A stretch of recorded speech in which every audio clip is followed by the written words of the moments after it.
Olá, seja bem-vindo ao Notícias em Debate, mais uma vez fora dos estúdios da TVB Band Litoral, hoje no Terraço, restaurante Terraço, uma vista linda que você pode vir conhecer na Ilha Pochá, em São Vicente.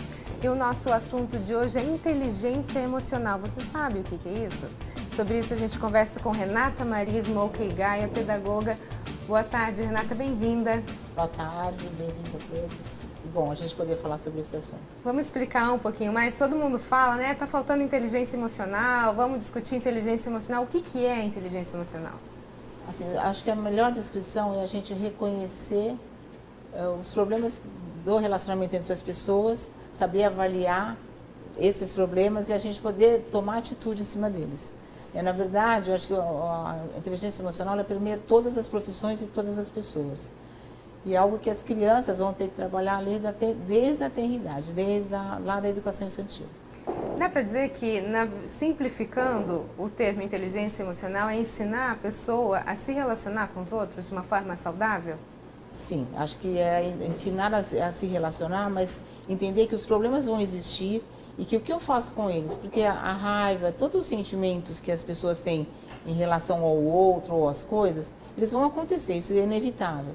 Mas como eu vou aprender a lidar com eles lá nos pequenininhos, pensar numa criança de 3, 4 anos, que ela vai ter tristeza e raiva, como eu vou lidar com esses sentimentos da melhor forma possível, aprender a lidar com isso, porque isso não vai existir na vida da criança sempre. Esse é um assunto, Renata, que a gente percebe que tem norteado muitas escolas, muitos debates, muitas conversas, até porque existe uma geração em que foi negado o não a ela, né?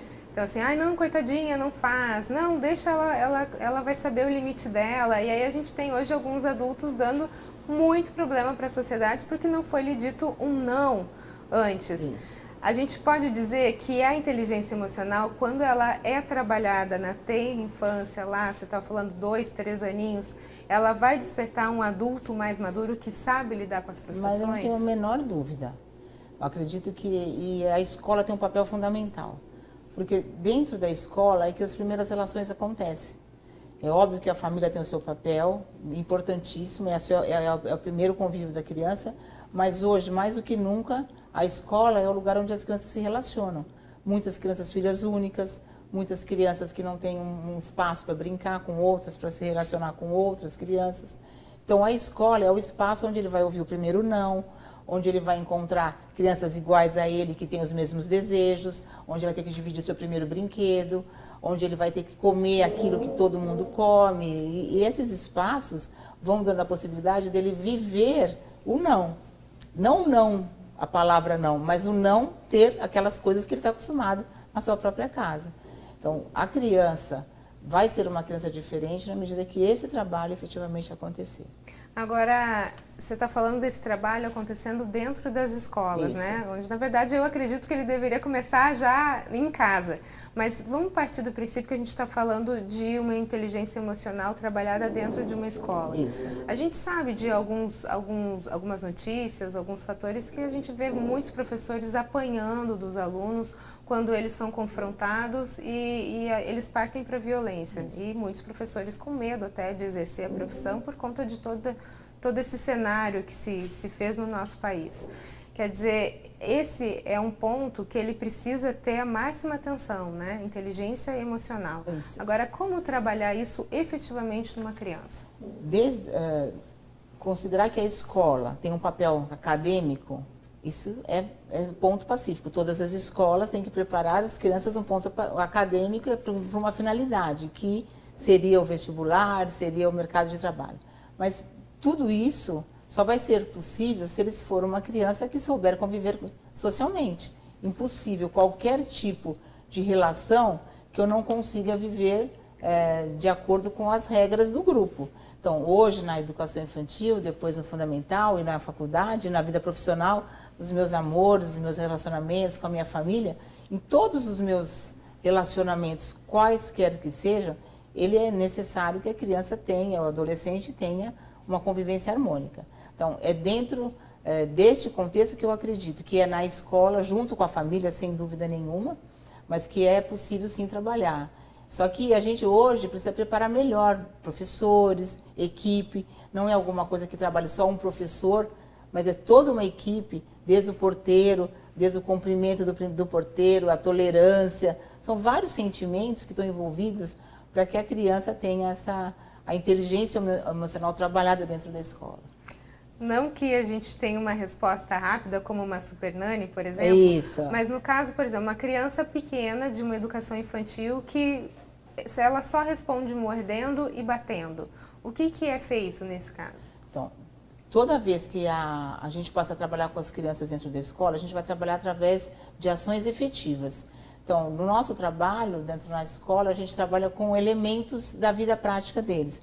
Então, com animais, com histórias, com situações de teatro, onde a gente apresenta aquele problema para eles, efetivamente claro, porque a criança precisa entender claramente. A gente mostra exatamente como aquele problema aconteceu, às vezes com um bichinho, e transformar isso na vida real dele, porque para a criança é preciso que você fale claro e não em subterfúgios, né? Sim, então, tem que ser algo palpável. Palpável. Amor, o que é amor? Então, o bichinho que tem sentimento, o boneco, então a gente trabalha em função de exemplos reais. E aí a gente consegue ir mostrando para a criança que aquele comportamento não é adequado, que aquele comportamento vai gerar um amigo que não quer brincar, que ele vai ficar isolado, que ele não vai ter com quem compartilhar. Então, é sempre mostrando claramente. Por isso que o não, ele precisa fazer parte. Eu sempre digo que educar é dizer não 1000 vezes, né? Ok, então no próximo bloco a gente continua a falar sobre inteligência emocional. Nós voltamos em instantes. Até já. Notícias em Debate está de volta e o nosso assunto de hoje é inteligência emocional. E sobre isso a gente conversa com Renata Maria Smoke Gaia, pedagoga. Renata, a gente está falando sobre desenvolver essa inteligência emocional desde a infância. É possível se perceber num adulto que ele nunca foi trabalhado isso, de Nossa, cara? Acho que no mercado de trabalho, principalmente onde a gente mais percebe, um adulto que não tem uma comunicação, não é um adulto proativo, que não sabe trabalhar em grupo, que ele não sabe liderar uma equipe. E hoje no mercado de trabalho, essas exigências são tão grandes quanto as acadêmicas. Acho que o primeiro passo para um adulto entrar no mercado de trabalho, ele vai pela competência profissional, pela faculdade, pelo curso que fez, pela sua formação. Mas imediatamente ele vai ser avaliado nas suas competências emocionais. Imediatamente. Hoje é muito mais difícil entrar no mercado de trabalho do que entrar no vestibular da USP. A gente vai em uma multinacional e a gente tem 1000 candidatos a uma vaga. Então, são essas competências que vão fazer com que esse aluno tenha essa possibilidade de alcançar os seus sonhos, os seus ideais, mas que ele tem que ser um adulto responsável por esse comportamento emocional. Ele é fundamental, não tem como a gente desconsiderar ser a parte. O acadêmico com o emocional, se não houver essa junção, não há esse profissional. Agora, considerando um adulto que nunca foi trabalhado na infância, é possível ele conseguir, num curto espaço de tempo, trabalhar todas essas habilidades? Eu acho que um curto espaço de tempo... Que seria um curto espaço de tempo? Curto espaço de tempo que eu não consigo avaliar com você nesse momento, mas dizer para você que eu acho que é bastante penoso. Ele vai ter que rever todos os seus conceitos, ele vai precisar até de uma ajuda terapêutica para que ele possa rever, aprender, porque são situações que você tem hábitos, né? São relações humanas que se você começou lá embaixo e não conseguiu resolver, como que você vai resolver isso lá na hora, onde você tem um chefe que é mais intransigente, você tem um colega de trabalho que não é um colega que você tenha maior afinidade, são questões que a gente vai trabalhar com a diversidade. A diversidade faz parte da nossa vida a todo momento. Nós trabalhamos com as pessoas mais diferentes e lá na escola isso é vivido. Com as crianças com facilidade, o amigo que é intolerante, o amigo que tem mais dificuldade, o amigo que tem alguma deficiência e precisa ser acompanhado. Todos esses elementos vão permear a vida de alguém que trabalhou socioemocional desde pequeno. É óbvio que quando ele chegar no mercado de trabalho, ele vai conseguir trabalhar com a diversidade com muito mais tranquilidade. Agora, todos esses aspectos que você falou, é claro que quando a gente está falando de criança, as crianças não vêm prontas, pelo contrário. Né? A gente precisa lapidar, moldar. Não tem manual, exatamente. Uma é completamente diferente da outra, né? Quando você percebe uma criança, a gente falou da questão da mordida, da birra, uma criança que ela é sempre muito mal-humorada, uma criança pessimista. Existe uma criança pessimista? Acho que existem crianças e adultos pessimistas. Mas o adulto foi uma criança, pessimista. E que eu acho que há trabalho, sim. Eu acho que a escola e a família tem que estar atenta a isso, rapidamente. O que passa, de repente, na cabeça de uma criança que ela só consegue ver coisas ruins? Pra gente ver, ai, meu dia foi ruim, minha letra tá ruim. Normalmente, uma criança de autoestima baixa. Normalmente é uma criança que é exigida, às vezes, além do que ela pode dar, ou é exigido dela coisas que ela não tem prazer em fazer, porque a escola e a sociedade precisam entender que a criança precisa buscar os seus talentos, os melhores talentos. Na descoberta do talento é que ela vai conseguir ter prazer na escola. Então, se ela tem coisas que ela não vai bem, tem outras que ela vai bem. Então, quando a gente descobre esse talento, aquelas coisas que ela tem mais dificuldade ficam mais fáceis dela lidar, porque a gente não faz tudo que gosta. Eu posso não gostar da matemática, mas eu adoro história. Eu vou bem na música, eu jogo bem futebol. Então, se eu tenho alguns talentos que são desenvolvidos na escola, as outras coisas que eu não tenho facilidade, eu acabo tendo, eu vou passar por elas com muito mais tranquilidade. Aí você está falando de um aspecto que precisa da atenção tanto do pai em casa, pai e mãe, né? Claro, quanto dos professores. Quer dizer, é um trabalho que deveria ser conjunto. Isso. E hoje o trabalho socioemocional que é desenvolvido na escola, e eu acredito que isso não passa desse ano de todas as escolas precisarem viver esse momento assim intensamente, cuidadosamente. Eu acho que as crianças vão viver momentos diferentes, mas vão viver momentos mais intensos de atividades socioemocionais. Porque a sociedade está pedindo esse trabalho, o mercado de trabalho está precisando, as relações humanas estão muito diferentes, muito difíceis. Acho que a intolerância, eu acho que as pessoas querem as coisas imediatamente, o imediatismo do jovem hoje é significativo, quando eles querem que as coisas se resolvam na hora, para ontem, porque o ambiente deles é esse, porque eles respondem uma pergunta e imediatamente eles querem uma resposta. Quando você não responde um WhatsApp de alguém, a pessoa já fica, não me atendeu, não me respondeu. Não quer falar comigo. Não quer falar comigo. Ela viu e não respondeu, não é isso? Então o jovem vive isso na sua vida diária. Então essa paciência, essa perseverança, essa coisa toda, precisa ser trabalhado na escola, sim, e com a família em conjunto. Eu acredito muito na parceria família-escola. Ok, então no próximo bloco a gente continua a falar sobre inteligência emocional. Nós voltamos em instantes. Até já. Notícias em Debate está de volta e o nosso assunto de hoje é inteligência emocional. E a gente conversa com Renata Maris Moukregaia, pedagoga. Renata, a gente está falando sobre toda essa questão envolvendo crianças, principalmente. Recentemente a gente teve um caso aqui no país, né, do garoto que entrou atirando nos colegas. A gente fala muito sobre bullying, sobre todos esses problemas emocionais envolvendo crianças e adolescentes. Quer dizer, nesse caso, obviamente, faltou muito trabalho de inteligência emocional com essa criança, mas foi possível se perceber, porque se tinha um relato de que o garoto era tranquilo, né? Não tinha grandes distúrbios aparentes. É possível perceber quando se falta inteligência emocional ou quando está prestes a se ter um lapso? Então, o que acontece? Às vezes, essa criança, esse quieto, esse isolado, essa criança sossegada demais e que não tem espaço para se expor, para se colocar, vem sofrendo algum tipo de contrariedade. Ele era uma criança filha única, que talvez tivesse todos os seus anseios atendidos, de repente na escola isso não estava acontecendo. Então, é possível, óbvio que a gente precisaria estar com muito mais detalhes para poder fazer uma avaliação mais precisa. Mas que é a hora que esse imediatismo de que eu não resolvi, eu vou resolver da forma mais rápida o meu problema. E não pensar no outro, não ter a tolerância. Eu acho que hoje é uma palavra muito importante. Tolerância. A tolerância, né? Você tocou num assunto que é a questão do imediatismo, das coisas rápidas.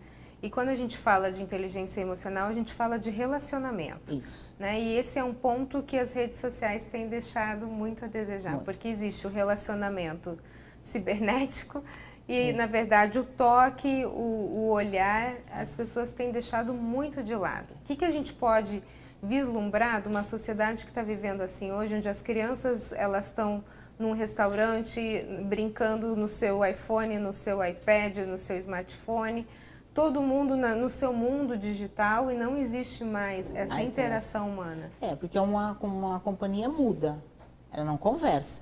E você não vê só as crianças. Se você vai num restaurante, você vê um casal e duas crianças, os quatro. Nesse contexto. Porque é preciso que você seja todo o tempo antenada com tudo que está acontecendo. A sociedade te cobra que você tem que saber tudo que está acontecendo aí fora, você tem que estar vivendo intensamente todos os assuntos. Então, a sociedade também te cobra isso, mas é preciso que a família tenha um bom senso de entender que tem hora para tudo, né? Então, a criança vai ter as suas funções em casa, ela tem as suas tarefas, ela tem o esporte, ela tem a lição da escola, ela tem a companhia dos seus colegas, a família. Mas é trabalhoso ter um filho, é trabalhoso cuidar. É fácil a gente ter um filho no mundo e para a gente terceirizar, mas se a gente assumir realmente, a gente não precisa desse iPad na mesa, a gente pode ter 40 minutos a 1 hora de uma conversa entre uma família, é o momento ideal. E a gente sempre orienta uma refeição, pelo menos, que a família faça junto, que é o momento de trocar ideias, de conversar, de aprender como é que são os hábitos familiares. Então, é preciso mesmo que a gente vai ter que voltar a rever esses conceitos, porque a cada momento mais nós vamos isolar essas crianças. Então você vê uma criança no quarto com todos os seus equipamentos, televisão em todos os quartos, em todos os cômodos da casa, algumas casas que a sala da casa é a brinquedoteca da criança, não existe mais o espaço da família, então aquele espaço é totalmente dele, ele domina. Então como é que ele pode viver numa sociedade que quando ele encontra uma outra criança, ele vai entender que aquele brinquedo é compartilhado, se a própria sala da casa dele é uma brinquedoteca. Quer dizer, tudo sempre voltado para ele. Então é muito difícil. A gente pode dizer então que o egoísmo, ele é o centro da falta de inteligência emocional. E assim, a valorização de que essa criança tem esse espaço inteiro, é totalmente dele. Né? E quando esse espaço é familiar, essa sala é compartilhada, a família está junto. Quando essa família está junto, ela tem que intervir nisso, nem levar. Né? Esse momento é muito sagrado da alimentação. Vamos conversar, vamos trocar. Então, alguns momentos a família pode criar. É óbvio que essa criança nasceu nesse mundo digital. É impossível a gente acreditar que ela foi criada na minha, imagina na sua, mas imagina na minha. Que a gente podia imaginar, quando eu pegava um telefone, eu pedia uma linha. Eu esperava vir a linha do telefone. Imagina, hoje a criança não tem paciência. Ela acha que a televisão é digital. Você vê um bebê rodando o dedinho, achando que a televisão vai mudar o canal só com o dedinho no touch. Não é isso? Então, a criança hoje, uma criança de 1 ano e meio, 2 anos, ela sabe a sua senha. Ela sabe ligar qual galinha pintadinha que ela quer ver. Isso é do mundo deles. Não dá pra gente tirar isso e falar isso, não, vamos mudar. Não. Nós temos que lidar com esta vida, com este momento que seria insano da nossa parte achar que não dá. Isso não existe. Acho que é a questão de aliar a tecnologia aos princípios e valores familiares que, na verdade, em algum momento ficaram descartados. Isso. Né? Vamos pensar na nossa cidade. Perfeita para uma família poder construir uma relação. Então, andar de bicicleta, uma cidade que permite tudo isso. Você vê uma criança dentro de um quarto, vendo TV e um iPad, é para chorar. Né? Então, a nossa cidade, e hoje em dia, a família tem que ocupar o seu espaço, o seu tempo, com as crianças mesmo. Não há outra solução. Agora, alguns estudiosos acreditam que a inteligência emocional ela é mais importante que a inteligência mental, o chamado QI. Você acredita nisso também? Eu acho que a inteligência, o QI sozinho não vai gerar um adulto competente profissionalmente só. Mas, ao mesmo tempo, acho que as duas coisas têm que ser compartilhadas, complementares. Né? Elas não são independentes, elas são complementares com certeza. Agora, se a gente tiver alguma situação de fracasso, por exemplo, já estamos falando de um adulto agora, que precisa trabalhar essa questão. Então, fracassou no emprego, na família, enfim, se isolou do mundo. Como é que ele consegue reaver e tomar as rédeas da vida dele? Acho que a terapia, né, a terapia emocional, a psicológica é fundamental para todos nós. no mundo que a gente vive hoje, de tantas cobranças, de tantas exigências, todos nós precisaríamos ter alguém que nos ouvisse, que contasse as nossas histórias, principalmente os adultos. Então, um adulto que tem uma dificuldade de fracasso, ele precisa ter alguém que faça essa orientação, sim. Mas esse trabalho, não é que ele vai ser muito mais eficiente se ele começar lá na tenridade. Sim. Mas é óbvio que durante o seu percurso escolar, a gente vai precisando fazer retomadas. Eu acredito que ele é constante. Ele permeia toda a vida escolar do aluno, inclusive na universidade. Ok, então, Renata, muito obrigada pelas suas informações. Então, às ordens sempre. Notícias em Debate fica por aqui. Uma ótima noite para você. Até mais.